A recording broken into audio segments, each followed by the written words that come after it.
ام الکتاب اور لوح محفوظ کیا الگ الگ ہیں یا ایک ہی کتاب کے دو نام ہیں؟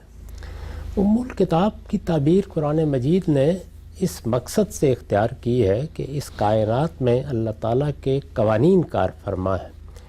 یہ جتنے قوانین ہیں ان کا کہیں کوئی منبع ہے، یعنی ذات خداوندی سے تو ارادہ صادر ہوا اور وہ حکم فرماتے ہیں، جیسے کہ بیان کیا کہ اذا ارادہ شیئن فقال لہ کن فیکون۔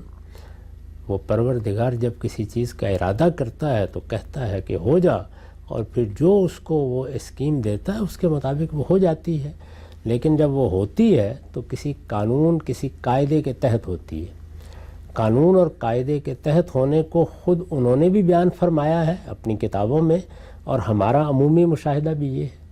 یہ جو ہم دنیا دیکھتے ہیں، کائنات دیکھتے ہیں، پھر اس کے بعد اس میں ہماری اپنی ذہنی تشکیلات وجود میں آ جاتی ہیں۔ یعنی ایسا نہیں لگتا کہ ہر چیز ہوچ پوچ پڑی ہوئی ہے، بلکہ بڑی آسانی کے ساتھ ہمیں یہ صلاحیت دی گئی ہے کہ ہم ان میں کار فرما چیزوں کے باہمی ربط دریافت کر لیتے ہیں، اسی کو ہم قانون سے تعبیر کرتے ہیں۔